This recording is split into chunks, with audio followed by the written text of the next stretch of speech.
በስመ አብ ወወልድ ወመንፈስ ቅዱስ አሐዱ አምላክ ዘዕለትና ዘሰዓት አደረሰን።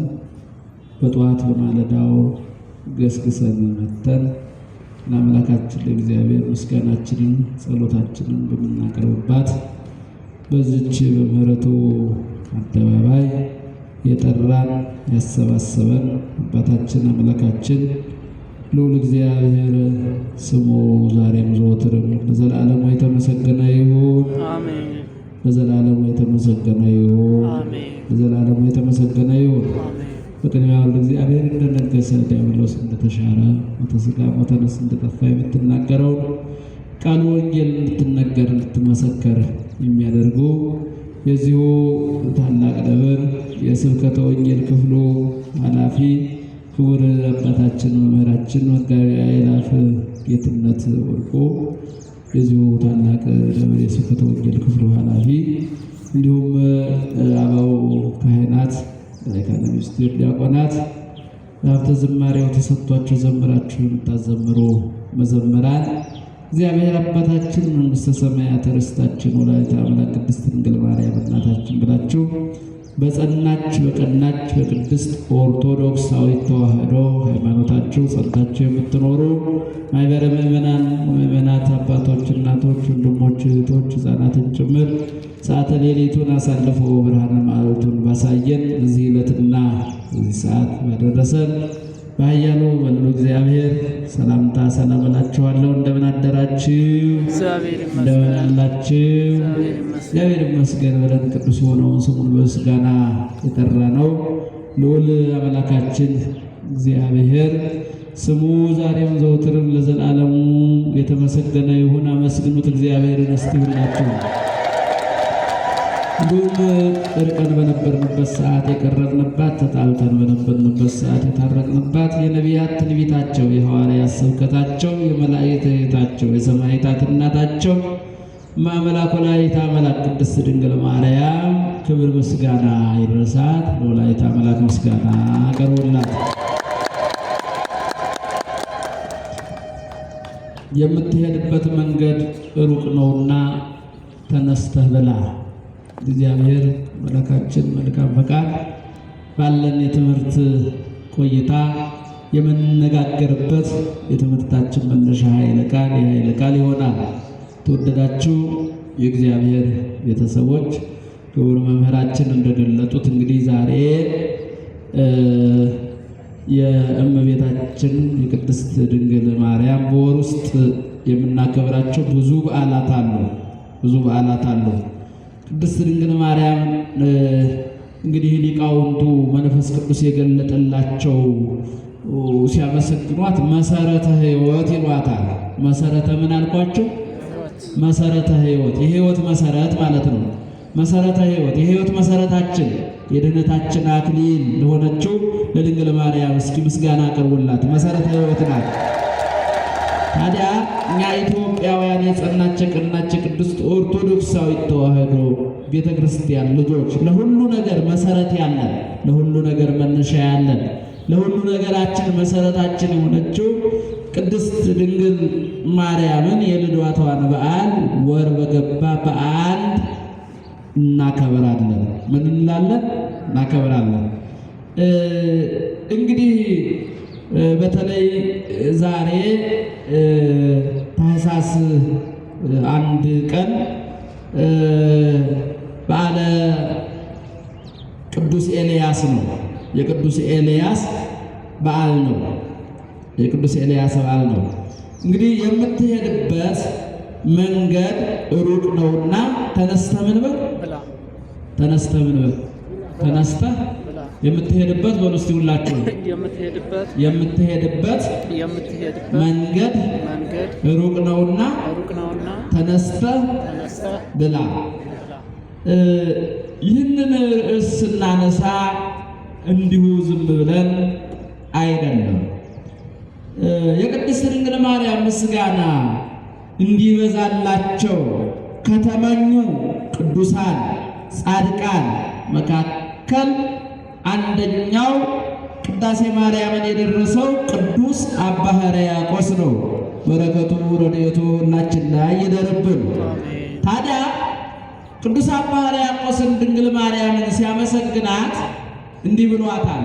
ኦ ድንግል አምሳል ወትንቢት ዘነቢያት፣ ነቢያት ትንቢት የተናገሩልሽ ምሳሌ የመሰሉልሽ ድንግል ሆይ በማለት በነቢያት ኅብረ ትንቢት ውስጥ በነቢያት ኅብረ አምሳል ውስጥ ምሳሌ የተመሰለላት ትንቢት የተነገረላት መሆኗን ከመወለዱ አስቀድሞ ነቢያት በኅብረ ትንቢት ያዩዋት በኅብረ አምሳል የተመለከቷት መሆኗን ቅዱስ አባ ሕርያቆስ በዚህ በቅዳሴ ማርያም ድርሰቱ ላይ ተናግሯል። ታዲያ በነቢያት በኅብረ አምሳል ከተመሰሉላት ምሳሌዎች መካከል አንደኛው በዚህ ዕለት በዓሉ ዓመታዊ በዓሉ ተከብሮ የሚውለው የነቢየ እግዚአብሔር የቅዱስ ኤልያስ መሶበ ወርቅ አንቺ ነሽ ይላታል ድንግል ማርያም። የማን መሶበ ወርቅ? የኤልያስ መሶበ ወርቅ። እስቲ ኤልያስ ብሉ። መሶበ ወርቅ አንቺ ነሽ። ብዙ እንግዲህ የጌዲዮን ጸብር አንቺ ነሽ፣ የሙሴ ጽላት አንቺ ነሽ፣ የአብርሃም ድንኳን አንቺ ነሽ፣ የአዳም ተስፋው አንቺ ነሽ፣ የአቤል የዋህቱ አንቺ ነሽ፣ የሴት ቸርነቱ አንቺ ነሽ፣ የኖህ መርከብ አንቺ ነሽ እያለ ቅዳሴ ማርያምን ስታነቡ ታገኙታላችሁ። በተለይ አሁን ያለንበት ወቅት ይሄ ጾመ ነቢያት የነቢያት ትንቢት የሚነገርበት የነቢያት ምሳሌ የሚተረጎምበት ወቅት ነው። እንዴት ነው ኤልያስ ዛሬ ከበዓሉ ጋር አንድ ላይ ለማስኬድ ከተመሰሉላት ምሳሌዎች መካከል አንደኛው የኤልያስ መሶበ ወርቅ አንቺ ነሽ ይላታል። ይቺ የኤልያስ መሶበ ወርቅ ምንድነው ምስጢሯ? ምንድነው ያስገኘችው የሚለውን ታሪክ ለማየት በቅድሚያ ኤልያስ ማን ነው የሚለውን ጥቂት እንመለከታለን። እንግዲህ የነቢዩ ኤልያስ ታሪክ በዚህ በመጽሐፈ ነገሥት ቀዳማዊ መጀመሪያ ነገሥት መጀመሪያ ምን አልኳችሁ? መጀመሪያ ነገሥት ሁለተኛ ነገሥት ይላል። እንግዲህ ከመጽሐፈ ሳሙኤል ቀዳማዊ ካለ ቀጥሎ መጽሐፈ ነገሥት ቀዳማዊ መጀመሪያ ካለ አለ ሁለተኛ ስላለው ማለት ነው። ከምዕራፍ 17 ይጀምራል የኤልያስ ታሪክ። ከምዕራፍ ስንት አልኳችሁ? 17። አረፍ ስትሉ እንደው ቤት ቁጭ ብላችሁ አንቡት፣ ደስ ይላል። የኤልያስ ታሪክ በእውነት በጣም እጅግ ብርታት የሚሰጥ ለአምልኮቱ እንድንቀና የሚያደርገን እንድንጸና የሚያደርገን በኃይለ እግዚአብሔር ምን እንዳደረገ ኤልያስ የሚያስገነዝብ ታሪክ ነው ያለው። ታዲያ ከዚህ ከመጽሐፈ ነገሥት ቀዳማዊ መጀመሪያ ነገሥት ጀምሮ ምዕራፍ 17 ጀምሮ እስከ መጽሐፈ ነገሥት ምዕራፍ ሁለተኛ ነገሥት ምዕራፍ 2 ድረስ የዚህን የነቢዩ የኤልያስን ታሪክ እናገኘዋለን። የተወደዳችሁ የእግዚአብሔር ቤተሰቦች ነቢዩ ኤልያስ እንግዲህ ሲወለድ ጀምሮ የእግዚአብሔር ድንቅ ስራው የተገለጠበት ነው። መጽሐፈ ስንክሳሩ በዚህ ዕለት የሚነበበው መጽሐፈ ስንክሳሩ እንደሚያስረዳው ሲወለድ በብርሃን መጠቅለያ ተጠቅሎ ተወልዷል። ሰፋደል ይሉታል። በብርሃን መጠቅለያ ተጠቅሎ ተወልዷል ነው የሚለው። እናቱ እሱም በምትወልድበት ሰዓት ቅዱሳን መላእክት አራቱ ሊቃነ መላእክት በምትወልድበት ቤት ተገኝተው ቤቱን በብርሃን ሞልተው ከዚህ ካለመኖር ወደ መኖር እንደመጣ መጽሐፈ ስንክሳሩ ይናገራል። በብሉይ ኪዳን ውስጥ የተወደዳችሁ የእግዚአብሔር ቤተሰቦች ከሊቀ ነቢያት ከሙሴ ቀጥሎ ኤልያስ ርዕሰ ነቢያት ይባላል። የነቢያት አለቃ ማለት ነው። በረከቱ ረድኤቱ በሁላችን ላይ ይደርብን። የነቢያት አለቃ ነው። ሌላው ኤልያስ ከሚታወቅበት ነገር መካከል ኤልያስ በዘመኑ የነበሩትን አክዓብንና ኤልዛቤልን የገሰጸ ነቢይ ነው። ያልፈራ ነቢይ ነው። እንዲህ ይላል። ጥቂት ለማንሳት ያህል ታሪኩ ሰፊ ነው። ነገር ግን በወቅቱ አክዓብና ኤልዛቤል እነዚህ ሁለቱን ባልና ሚስቶች ንጉሥና ንግሥት ከአምልኮተ እግዚአብሔር ይልቅ ጣዖትን ማምለክ የሚወዱ ነበሩ። ጣዖትን ማምለክ ብቻ የሚወዱ ብቻ ሳይሆኑ የሚያስመልኩ ነበሩ። እንጨት ጠርበው፣ ድንጋይ አስለዝበው፣ በወርቅ አስለብጠው፣ አስጊጠው ጣዖታትን ያስመልኩ ነበረ። ለነዚህ ለካህናት ለጣዖታቱ ደግሞ አገልጋዮች ቀጥረው መድበው ለንግሥቲቱ ወደ 450 የሐሰት ነቢያትና የሐሰት ጠንቋዮች ነበሯት ይላል።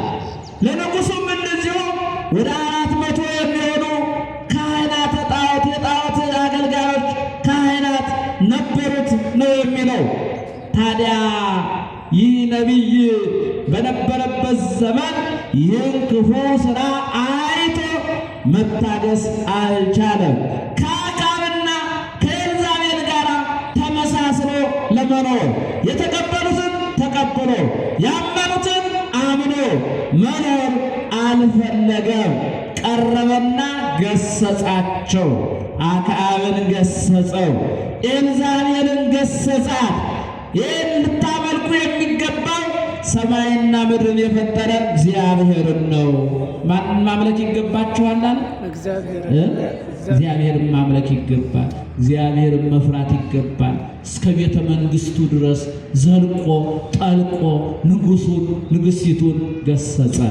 የተወደዳችሁ የእግዚአብሔር ቤተሰቦች ንጉሡ ከመስመር ሲወጣ፣ ንግሥቲቱ ከመስመር ስትወጣ ድምፁ እስከ ቤተ መንግሥት ድረስ የሚሰማ አገልጋይ ኤልያስን የመሰለ አገልጋይ ልዑል አምላካችን እግዚአብሔር ለዓለማችን ለሀገራችን አያሳጣን።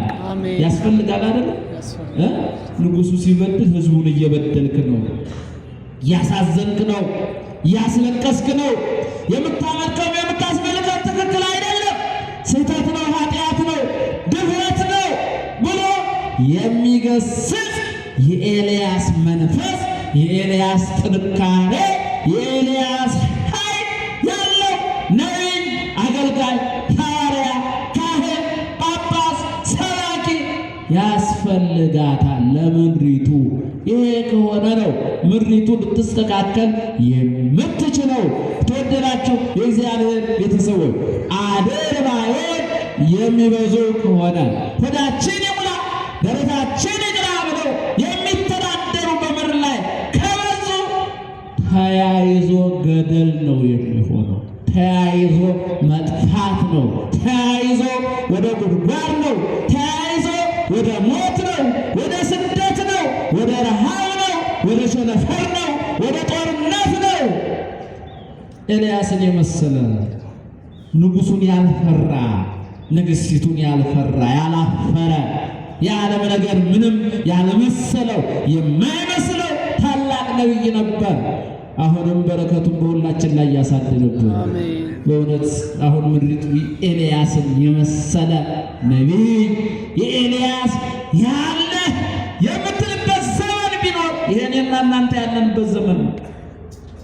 የሚያስተካክል ንጉሡን፣ የሚያስተካክል ንግሥቲቱን፣ ጠማማውን የሚያስተካክል ሕዝቡን የሚመክር የሚገስጽ ያስፈልጋል። ከዚህ በኋላ አልሰማም አሉ፣ አላዳምጥም አሉት ኤልያስን።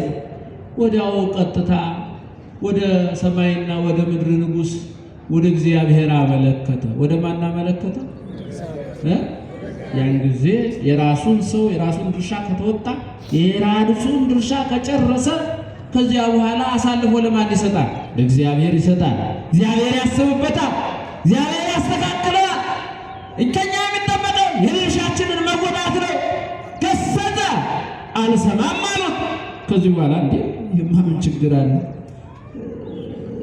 እሱ በዝናብ አብቅሎ በፀሐይ አብስሎ የሚመግባቸውን እየተመገቡ አይደል እንዲህ ያለ እንዲህ የጠገቡት እንዲህ የካዱት አየሩን አስተካክሎ የሚያኖረው ዝናቡን አዝንቦ ምድሪቱን አብቅሎ ተክሉን አጽድቆ አፍሬቱን አለምልሞ እነሆ ቢመግባቸው አይደል እንዲህ የጠገቡት።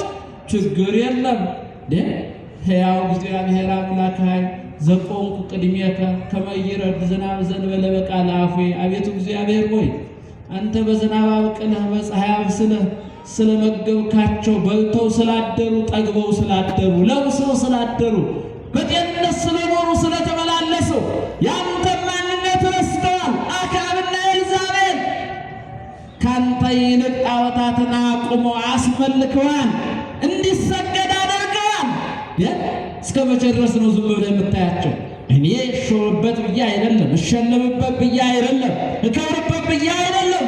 አንተ እንድትከብር፣ አንተ እንድትመለክ፣ አንተ እንድትመሰገን እነሆ ሰማውን ዝጋ አለ። ምኑ ዝጋ? ሰማውን ዝጋ፣ ዝናብ አይዝነብ። አሁን ወገኖቻችን አንዳንድ ወገኖቻችን የሚደንቃቸው ቅዱሳን ያማልዳሉ ስንል ነው። ያዛሉ። ምን ይላሉ? ያዛሉ። በፍቅራቸው ያዛሉ። እግዚአብሔር ሰማውን ዝጋ፣ ዝናብ አይዝነብ። ምን አይዝነብ? ዝናብ አይዝነብ። ዘእንበለ በቃለ አፉየ እኔ በፊት ቆሜ አቤቱ የዘጋኸውን የሰማይ መስኮት ከፍተህ ዝናብ አዝንብ ብዬ እስክጸልይ ድረስ ዝናብ እንዳይዘንብ አድርግ። አይዝነብ። ምክንያቱም አክዓብ ጠግቧል። ማጠግቧል? አክዓብ ጠግቧል። ኤልዛቤልም ጠግባለች። ጣዖት አስመልከዋል፣ ለጣዖት እንዲሰገድ አድርገዋል። ስለዚህ የሰማይ መስኮት ዝጋ። አቅማቸውን ይወቁ፣ ጉልበታቸውን ይወቁ፣ ኃይላቸውን ይወቁ አለና ወደ እግዚአብሔር ጸለየ። እግዚአብሔርም ጸሎቱን ሰማ። ምኑን ሰማ? ምኑን ሰማ? ጸሎቱን ሰማ። የሰማይ መስኮቶች ተዘጉ። ዝናብ እንሆ ለዘር ለጠል ከመዝነብ ተከለከለ።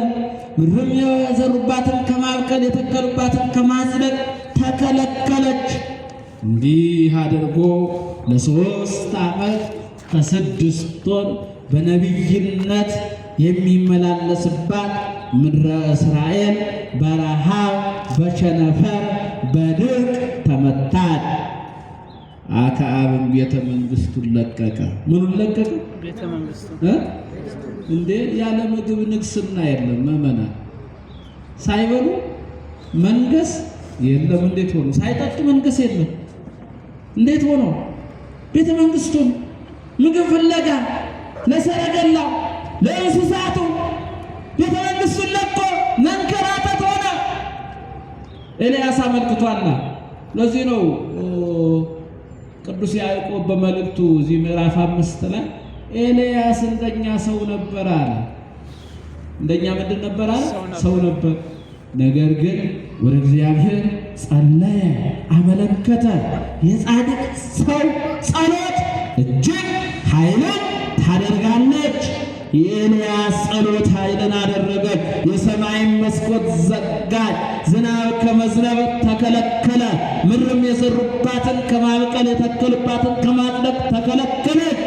ከዚህ በኋላ ቤተ መንግስታቸውን ለቀቁ ምግብ ፍለጋ። እግዚአብሔር እየተመለከተ ብዙ ሰው በረሃብ አለቀ፣ ወደቀ፣ በምድር ላይ ውሃ ጥም አለቀ። ከዚህ በኋላ የለም። እግዚአብሔር መሐሪ ነው። እግዚአብሔር ምንድን ነው? መሐሪ ነው። በሉ እስቲ ስለ ምህረቱ እስኪ ያመስግኑት። እግዚአብሔር መሐሪ ነው። ፍጡር ጨካኝ ነው። መተርጉማን ሲተረጉሙ ፍጡር ጨካኝ ነው። የሰው ልጅ ምንድን ነው? ጨካኝ ነው። ምነው ፈራችሁ? አይደለንም? አልተጨካከልንም እንዴ? ጭካኔያችን ጥግ ደርሷል እንጂ አሁን እንደው እርግጠኛ ነኝ እንደው አጅሬውም እንደው ተገኝቶ ቢጠየቅ ኧረ እኔ እናንተን ያህል አልጨክንም እንደሚል እርግጠኛ ነኝ። በእውነት ለመናገር ጭካኔያችን ጥግ ደርሷል። ከልክ አልፏል። የሰው ልጅ ጨካኝ ነው፣ እግዚአብሔር መሐሪ ነው። እስኪ ዝጋውን አላዝን ይለኛል ብሎ ቢጠብቅ የማይጠይቀው ሆነ ነው የሚለው። እሱን በኮራት ፈፋ አድርጎ በቀን 3 አይነት እየሆነች የሚጠጣት ውሃ ነበረችው ይላል። አንዴ ወተት ትሆንለታለች፣ አንዴ ብርዝ ትሆንለታለች፣ አንዴ ውሃ ትሆንለታለች። ያችን እየጠጣ ምግቡን ደግሞ ቆራዎች ያመላልሱለታል። ቁራጭ ስጋ መንፈቀ ህብስት ይላሉ መተርጉማን። ያችን እየተመገበ 3 ዓመት ከ6 ወር ቁጭ አለ ኤልያስ። ከዚህ በኋላ እግዚአብሔር ምግቡን አስቀረበት፣ ውሃውም ደረቀ። ይህስ የእግዚአብሔር ጸብ ነው። እስኪ ልውጣ አለና ሲወጣ በመንገድ ላይ ጠቅላላ ሰው በረሃብ ወድቋል። በረሃብ እንደ ቅጠል ረግፏል፣ እንደ ግንድ ተረብረዋል። የሰው ልጅ ውሃ ጥም አድርቆታል፣ በየመንገዱ ላይ ወድቋል።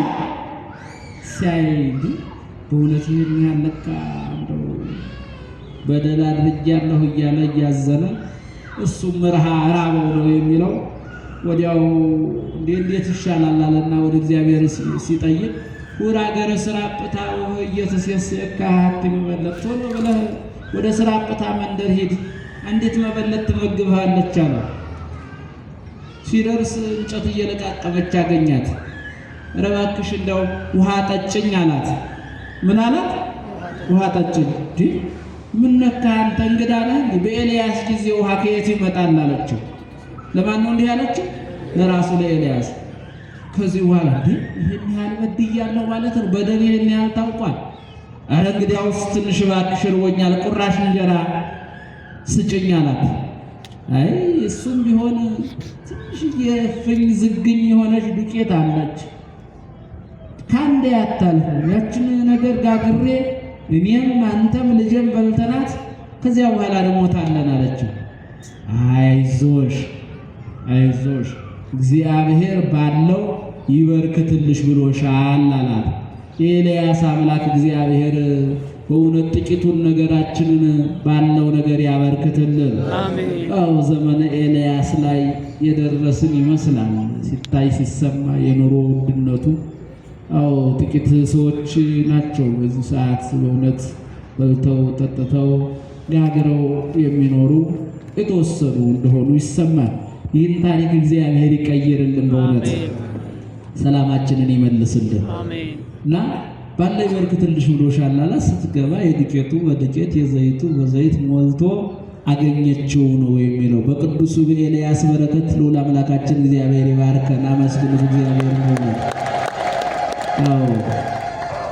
ነቢየ እግዚአብሔር ኤልያስ በሚታሰብበት ዕለት ተገኝታችሁ በአውደ ምሕረቱ ወንጌሉን የሰማችሁ የኤልያስ አምላክ እግዚአብሔር ጓዳችሁን ይመልከትላችሁ፣ ኪሳችሁን ይመልከትላችሁ፣ ሕይወታችሁን ይመልከትላችሁ። ብዙ የጎደለን ነገር አለ።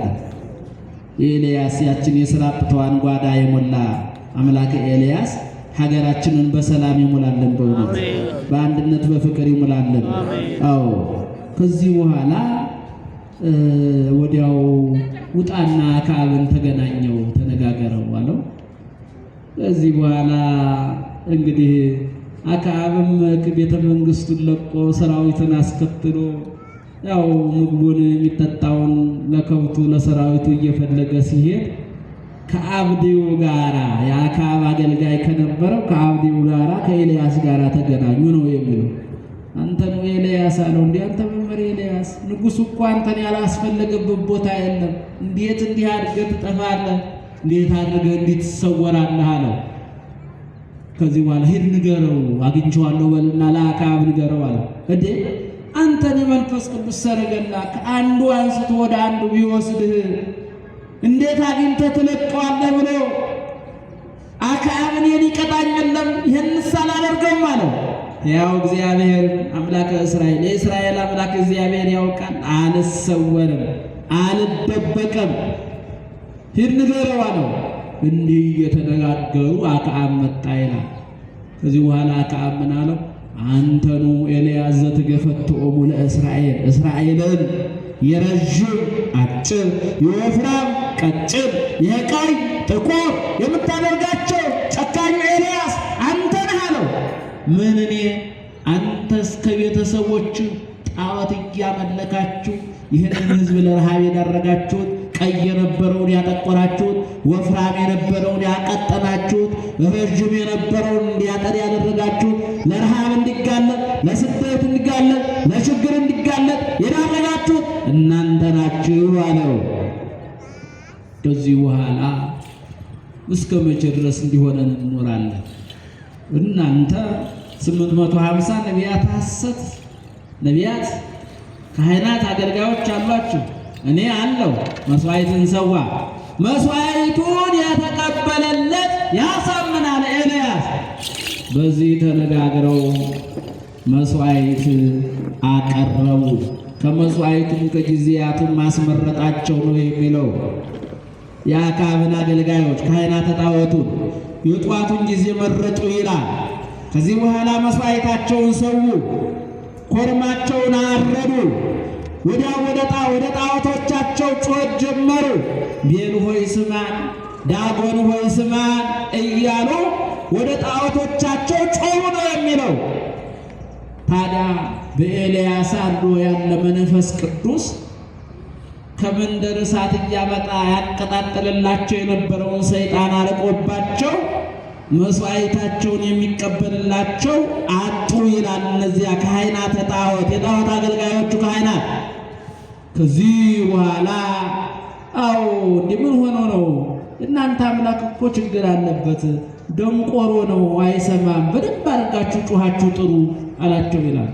እናንተ እንጂ አምላክ ጨዋታ ይወዳል፣ መንደር ለመንደር እየዞረ ይሆናል፣ ሂዱ ፈልጋችሁ አምጡት። እናንተ አምላክ በእውነት ደካማ ነው፣ ወድቆ ይሆናል፣ እስኪ ከጉድጓድ ቦታ ፈልጉት እያለ ተሳለቀባቸው ይላል ኤልያስ። ምንም የሚመጣ ለውጥ ጠፋ። ከዚህ በኋላ ኤልያስ መስዋዕቱን የነሱን አስጠርጎ የረከሰ መስዋዕታቸውን አስወግዶ የራሱን መስዋዕት ወደ እግዚአብሔር አቀረበ። ከላይ ከሰማይ እሳት ወርዳ የኤልያስን መስዋዕት ተቀበለችለት ነው የሚለው። ክብር ምስጋና ለአምላካችን ለእግዚአብሔር። አሁንም በቤተ መቅደሱ፣ አሁንም በአውደ ምሕረቱ፣ አሁንም በቤተ ክርስቲያናችን የሚቀርበውን መስዋዕት የሚቀርበውን ጸሎት የኤልያስ አምላክ እግዚአብሔር ይቀበልልን፣ ምህላችንን ይቀበልልን። እነዚህ አባቶች ካህናት በመካከላችሁ እየዞሩ የሚያጥኑትን ዕጣን ማን ይቀበልልን? ማን ይቀበል? እግዚአብሔር። እኛ ለክብር እግዚአብሔር ነው ዕጣን የምናጥነው። መስዋዕት የምናቀርበው ለእግዚአብሔር ነው። ምስጋና የምናቀርበው ለእግዚአብሔር ነው። እግዚአብሔር አምላካችን እግሮቻችንን ወደ ጣዖት ቤት እንዳይሄዱ እንዳይራመዱ፣ እጆቻችን በቤተ ጣዖት እንዳይዘረጉ፣ አንደበቶቻችን በምሕረቱ አደባባይ በቤተ መቅደሱ እንጂ በቤተ ጣዖታት በአማልክት ሐሰት ላይ እንዳይከፈቱ ለጠበቀና አምላክ ከፍ አድርጋችሁ ምስጋና አቅርቡለት። ምዕመናን በእውነት ለእኛ እጆች የሚያጨበጭቡት በቤተ መቅደሱ ነው። ለማን ክብር ነው? ለእግዚአብሔር ክብር ነው። ለማን ክብር ነው? ምዕመናን ለእግዚአብሔር ክብር ያጨበጭባሉ። አመስግኑት። በእውነት ለእግዚአብሔር ክብር ይዘምራሉ። እግሮቻችን ብልቶቻችን የሚቆሙት የሚንበረከኩት በቤተ መቅደሱ እንጂ ሌላ ቦታ ሄደው የእኛ ጉልበቱን አይንበረከኩ። ዕጣኑን የሚታጠነው ለክብረ እግዚአብሔር ነው። መስዋዕታችን የሚያርግበት የሚወጣበት ነው። ከዕርገተ ዕጣኑ ጋር ጸሎታችን፣ ዝማሬያችን፣ መስዋዕታችን ቅድመ እግዚአብሔር ይደርሳል። ተወደዳችሁ የእግዚአብሔር ቤተሰቦ፣ ስለዚህ የኤልያስ መስዋዕት ተቀባይነት አገኘች። ከዚህ በኋላ ተማመኑ። በኤልያስ አምላክ በእግዚአብሔር ማመን እንዳለባቸው እና አክዓብ እና ኤልዛቤል ወዲያው ኤልያስ አዘነ። እነዚህን ያስቱ የነበሩ መሰይታት፣ ካህናተ ጣዖት፣ ነቢያት ሐሰት ወስዶ ፈለገ ጭሶን ይለዋል በአንድ ወንዝ ዳርቻ።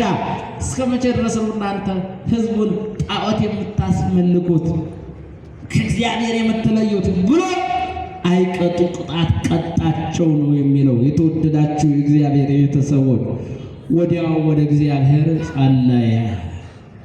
ወደ ማን ጸለየ? ወደ እግዚአብሔር ጸለየ።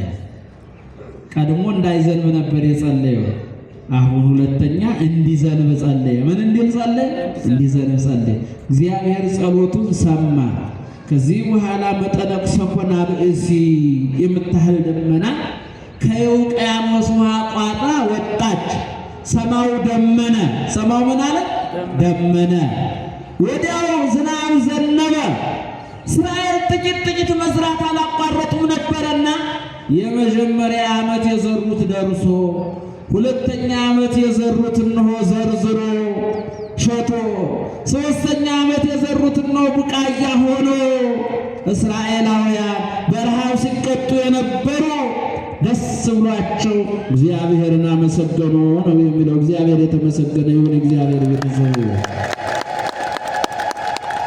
ታዲያችን ደመና በድንግል ማርያም ይመስላታል። አንቲ ዘበአማን ደመና እንተ አስተርአይኪ ለነ ማየ ዝናብ፣ ከላይ ከሰማይ ዝናብን ቋጥራ የታየች የግንቦት የሰኔ ደመና አይደለች፣ የሐምሌ ነሐሴ ደመና አንቺ ነሽ ይላታል።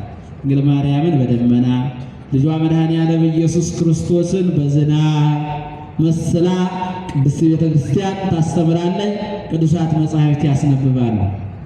እንግዲህ ወደ ተነሳበት ስገባ ምዕራፍ 19 ላይ መንገድ የምትሄድበት መንገድ ሩቅ ነውና ተነስተህ ብላ የሚለውን ወደሱ ስንመጣ ኤልዛቤል ነቢያተ ሐሰት ካህናተ ጣዖቱ በመሞታቸው በመሸነፋቸው ድል በመነሳታቸው በማፈራቸው ጣዖታቱም ስራ ስላቃታቸው የሚያመልኳቸው አማልክት በኤልያስ ሀብተ መንፈስ ቅዱስ በኤልያስ ጸሎት በኤልያስ ትምህርት በኤልያስ የአምልኮ ጽናት ስለተዋረዱ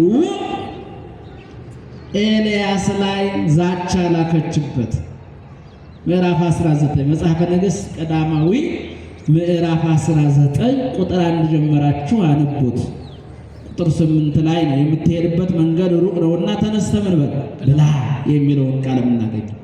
ላከችበት። ኤልያስ በዚህ ከተማ ወይ እኔ ወይ አንተ ትኖርባታለህ፣ እነዚህን ካህናት አገልጋዮች እነዚህን የኔን አገልጋዮች እንዳሳጣሃኝ እኔም አንተን ነፍስህን አሳጣሃለሁ አለችና ፎክራ ላከችበት ነው የሚለው ኤልያስ። ከዚህ በኋላ እግዚአብሔር መልአክ ምን አለው? ኤልያስ ሊቃውንተ ቤተክርስቲያን ምን ይላሉ? እንቅልፍ ታበዥ ከነብር ትፋዘዥ ብለው ገልጠውታል። እንግዲህ እግዚአብሔር መልአክም ነው የሚለው ኤልያስን አዎ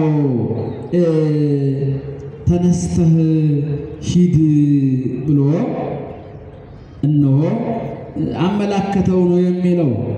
ኤልያስም ተነስቶ በይሁዳ ወዳለው ወደ ቤርሳቤህ ወጣ ነው የሚለው።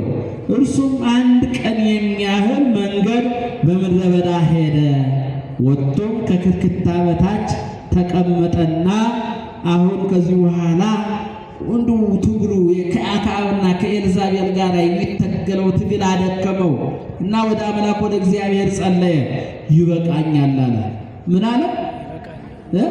ታገልኩ። እኔ እንግዲህ ከዚህ በኋላ ከአባቶቼ አልበልጥም፣ ይበቃኛል፣ ውሰደኝ፣ እኔ ከአባቶቼ አልበልጥምና ነፍሴን ውሰድ ብሎ እንዲሞት ለመነ። ምን እንዲለመን? እንዲሞት። አንዳንድ ጊዜ መከራ ሲበዛኩ ምን ነው አሁንስ ብሞት ይሻለኛል እንላለን አይደል? ከመኖር ይልቅ ሞት ይሻለኛል። አሁን እንደው ከምንሰማው ከሚሆነው ከሚደረገው አንጻር እንደው የሞቱ ሰዎች ይሻላሉ አንልም? እንላለን። በዚህ ዘመን ከመኖር እንደው መሞት ይሻላል። የካህኑ መታረድ ስትሰሙ የመነኩሴውን ከቤተ መቅደስ እያገለገለ እንደ በግ ተነርቶ ወጥቶ መታረዱን ስትሰሙ የሕፃናቱን በእውነት ከእናቶቻቸው ጋር ምንም የማያውቁ የሚጠቡ ጨቅላ ሕፃናት ከእናቶቻቸው እቅፍ እንደ ዘመነ ሄሮድስ እናቶቻቸው ሕፃናቱ የመታረዱን ወሬ ስትሰሙ እንደ ኤልያስ ሞት አያስመኝም?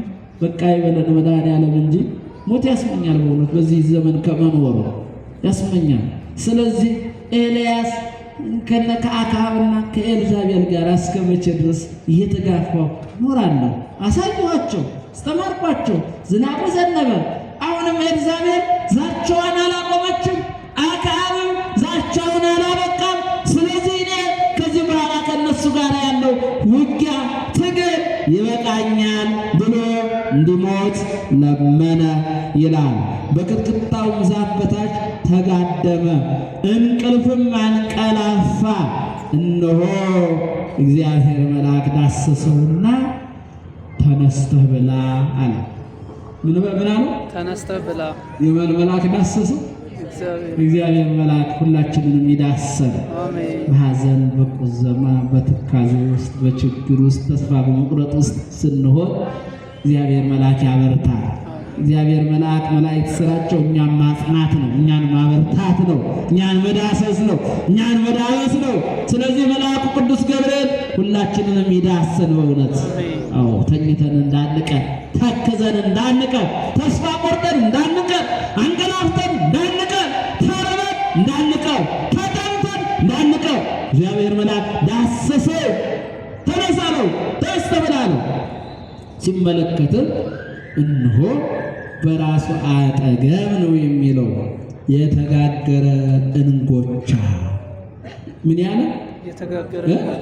የተጋገረ እንጎቻ በመሶብ ወርቅ፣ በወርቅ መሶብ ተደርጎ አገኘ ይላል። እንደገናም ደግሞ የሚጠጣው ደግሞ በጽዋ ተደርጎ አገኘ ነው የሚለው። ከዚህ በኋላ ኤልያስ ብድግ አለና ያችን የተጋገረ እንጎቻ ተነስቶ ተመገበ፣ ጠጣ፣ በላ፣ ተመልሶ ተኛ ይላል። አሁንም የእግዚአብሔር መልአክ ሁለተኛ መጥቶ ዳሰሰውና እንዲህ አለው፣ የምትሄድበት መንገድ ሩቅ ነውና ተነስተህ ብላ። ከቃሉ ጋር ናቸው ምዕመናን። የምትሄድበት መንገድ ምንድነው? ሩቅ ነውና ተነስተህ ብላ ነው። ተነስቶም በላ፣ ጠጣ፣ ተመገበ ነው የሚለው። እንግዲህ ወሆረ በኃይለ ውእቱ ለአርባ መዓልተ፣ ከዚያ በመሶበ ወርቅ የመጣለትን ምግብ ተመግቦ በዚያ እነሆ በጽዋው የመጣለትን ጠጥቶ በዚያ ምግብ በዚያ መጠጥ ከዚያ በኋላ ሳይበላና ሳይጠጣ ወደ ቅዱሱ ተራራ 40 መዓልትና 40 ሌሊት ተጓዘ። ከዚያ በኋላ እንጀራም አልበላም፣ ከዚያ በኋላ ውሃም አልጠጣም። መጽሐፈ ነገሥት ካለ ሁለተኛ ነገሥት ምዕራፍ 2 ስትሄዱ በእሳት ሰረገላ ወደ ብሔረ ሕያዋን ወደ ቅዱሱ ተራራ እንዲሞት የለመነው ኤልያስ በሕይወት አረገ። ክብር ምስጋና ለአምላካችን እግዚአብሔር ይሁን። ታሪኩን ስንጠቀልለው እዚህ ውስጥ ብዙ ታሪክ አለ ካለን ሰዓት አንፃር። አሁን ወደ ዋናው ወደ ትምህርቱ ወደ ምስጢሩ ስንመጣ ይቺ ለኤልያስ መናን ያስገኘችው የወርቅ መሶብ መጠጥን ያስገኘችው ጽዋ ኤልያስ እነሆ ተነስቶ የጠጣው ጽዋ ተነስቶ የተመገበው ምግብ ምሳሌነቱ ምንድነው ስንል መሶበ ወርቋ የተወደዳችሁ የእግዚአብሔር ቤተሰቦች ወር በገባ በአንድ የምናስባት የወርቅ መሶብ የተሰኘችው ከሐናና ከኢያቄም የተወለደችው ቅድስተ ቅዱሳን ንጽሕተ ንጹሐን እማምላክ ወላዲተ አምላክ ቅድስት ድንግል ማርያም ናት። ክብር ምስጋና ይድረሳት። የወርቅ መሶብ የምን መሶብ? የወርቅ መሶብ። የወርቅ መሶብ ከዚህ የተጋገረ አይደል? የሚገርማቸዋል እገሊት ወይዘሮ እገሊት የጋገረችው አይደል? ሲነሳ የተዘጋጀ በመሶበ ወርቅ ውስጥ የተዘጋጀ መና ምግብ እንጀራ አገኘ። ያንን ተመገበ። የእግዚአብሔር መልአክ የምትሄድበት መንገድ ሩቅ ነውና ተነስተህ ተመገብ አለው ይላል። ስለዚህ መሶብ የእመቤታችን ምሳሌ ነው። ወርቅ የንጽህናዋ የቅድስናዋ ምሳሌ ነው። መናው እነሆ የሕይወት ምግብ የሆነው የድንግል ማርያም ልጅ የመድኃኔ ዓለም የኢየሱስ ክርስቶስ ምሳሌ ነው። ምስጋና ይድረሰው ለመናችን ከመሶበ ወርቋ ለተገኘው መና በመና ይሄ ነው። ጽዋውም እንግዲህ ነው እሷ የድንግል ማርያም ምሳሌ ሲሆን መጠጡ ከእርሷ የተገኘው እውነተኛ መጠጥ የተሰኘው እውነተኛ መብል የተሰኘው የመድኃኔ ዓለም የኢየሱስ ክርስቶስ የቅዱስ ሥጋው የክቡር ደሙ ምሳሌ ነው። ኤልያስ የምእመናን ምሳሌ ነው። ኤልያስ የእኛ ምሳሌ ነው። የማን ምሳሌ ነው? የእኛ ምሳሌ ነው። ዛሬም ቅድስት ኦርቶዶክሳዊት ተዋሕዶ ቤተክርስቲያን መልአኩን ወክሎ ካህኑ፣ መልአኩን ወክሎ ሰባኪው፣ መልአኩን ወክሎ አዋጅ ነጋሪው የምትሄድበት መንገድ ሩቅ ነውና ተነስተ ብላ፣ የምትሄድበት መንገድ ሩቅ ነውና ተነስተሽ ብይ፣ ተነስተ ጠጣ፣ ተነስተሽ ጠጪ፣ ተነስታችሁ ጠጡ፣ ተነስታችሁ ብሉ፣ ተመገቡ እያለች ቅድስት ኦርቶዶክሳዊ ተዋሕዶ ቤተክርስቲያናችን ታውጃለች። እንነሳ ለመመገብ፣ እንነሳ ለመጠጣት፣ እንነሳ ለመብላት። አንተኛ እሱን ሳንበላ ሳንጠጣ አንተኛ። ምክንያቱም የምንሄድበት መንገድ ሩቅ ነው። ምንድን ነው መመናል? ሩቅ ነው። እንዲያደርሰን ምግቡ፣ እንዲያደርሰን ለገነት፣ እንዲያደርሰን ለመንግሥተ ሰማያት፣ እንዲያደርሰን ለዘላለም ሕይወት ተነስተን እንመገብ።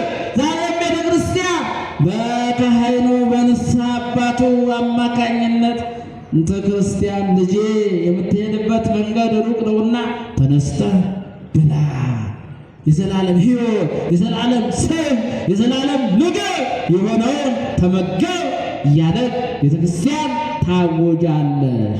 ተነስተን እንመገብ። ስንቶቻችን በልተነዋል? ስንቶቻችን ጠጥተን ተዘጋጅተናል?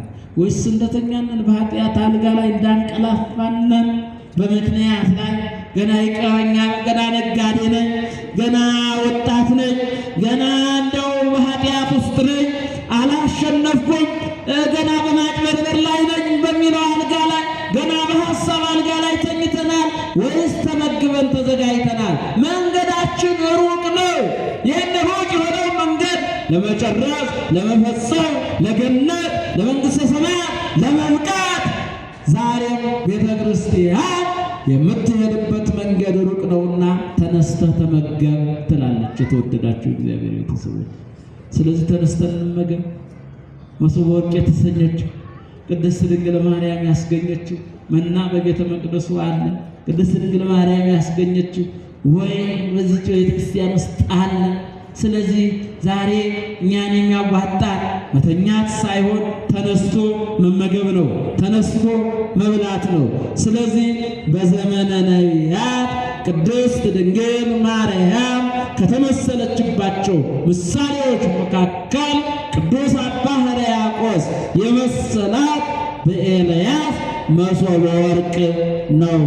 ስለዚህ መሶበ ወርቅ የተሰኘችው ድንግል ማርያም ያስገኘችው መና በልተን ድንግል ማርያም ያስገኘችውን ወይነ ሕይወት ጠጥተን ነው ለአምላካችን እግዚአብሔር ከገቡ መውጣት ካገኙ ማጣት የሌለባት የገነት የመንግሥተ ሰማያት ወራሾች የስሙ ቀዳሾች እንዲያደርገን እግዚአብሔር ቸርነት የወላዲተ አምላክ አማላጅነት የቅዱስ ገብርኤል ተራዳኢነት አይለየን አይለያችሁ። ወስብሐት ለእግዚአብሔር አሜን። ቃሉን ያሰማልን፣ ያገልግሎት ዘመናት መንግሥተ ሰማያትን ያወርሰልን። እግዚአብሔር አምላክ ለመጋቤ ሐዲስ ለይኩን አድሮ ላስተማረን ለመከረን ለመድኃኔ ዓለም ክብር ምስጋና ይገባው። አሜን። በሚገባ አድርገው አመስጥረው አገርህ ሩቅ ነው፣ መንገድህ ሩቅ ነው፣ ተመገብ ብላ ጠጣ የሚለውን መጻሕፍት ያስቀመጡትን መምህራን የተረጎሙትን መላእክት የተናገረውን ኤልያስ የደረሰለትን አስተምረውናል። እግዚአብሔር አምላክ ቃለ ሕይወት ያሰማልን ብላችሁ 3 ጊዜ አመስግኗቸው እንላለን።